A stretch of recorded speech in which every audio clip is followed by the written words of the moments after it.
back, legends. I hope you're all fantastic. Today on Great or Garbage, we have the Boss CH1 Super Chorus. This particular pedal is from 1992, based on the serial number. It actually belongs to ragdoll singer and bass player Mr. Ryan Rafferty. So send Ryan some love in the comment section below for loaning me this one. And I feel like this pedal has been here for 8 or 9 years. I feel like years and years ago, we tried incorporating this into Ryan's bass rig. It was a bit of a yeah, nah situation, and it's just been sitting around on a shelf here. And I looked at it today and went, I should do a demo with that because I don't think I've even tried this on guitar. So I've got it connected in mono in front of my Axe FX3, and I've got the Fender Twin model dialed up at the moment with my PRS Custom 24. It has a Seymour Duncan JB and Jazz set. I'm on one of the parallel coil modes, and this is my clean sound.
So in mono, it's actually voiced quite nicely. It does remind me of the CE style choruses like the CE1, CE2, and CE3. I've actually got a comparison video between those three Boss pedals up on the channel if you want to check that out. Let's hear it with some dirt now.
So that's pretty interesting, I find, with this dirty sound having this tone control lower.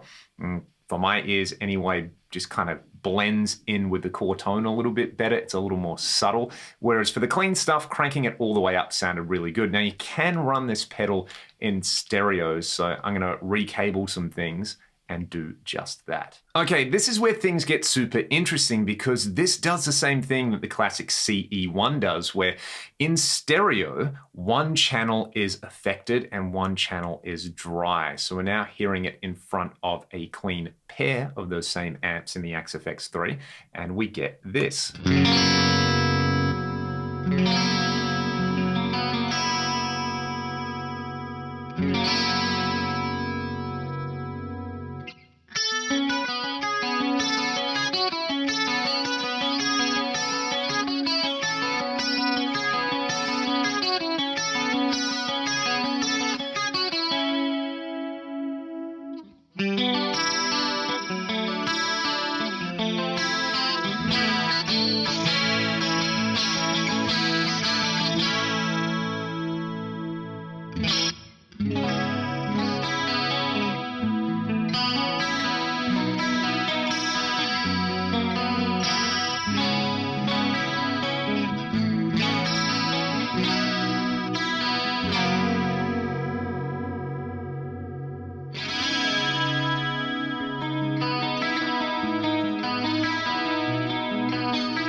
that is pretty interesting listening to it in stereo. I find in stereo, for the maximum effect, you really do have to crank this high control. And I don't mind those kind of faux rotary tones you get in there when you get the rate all the way up and you balance the depth out. But I think the way I like this is more for that kind of like Lifeson style tone where you set the rate quite low, well, below noon anyway. You crank the depth up and then you're using it in stereo. So you get that super wide contrast between your dry sound on one channel and your affected sound on the other. So I actually quite like the sound of this chorus without directly comparing it to a CE1 or a CE2.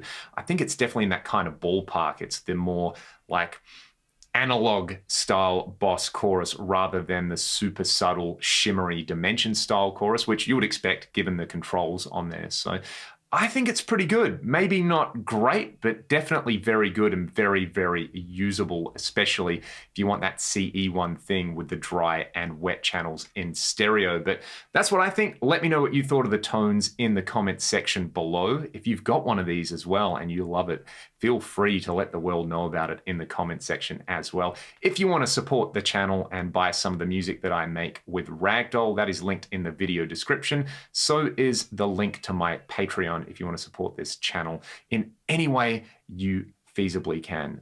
Thanks so much for watching the video. I hope you enjoyed it, and I'll see you all next time. Cheers.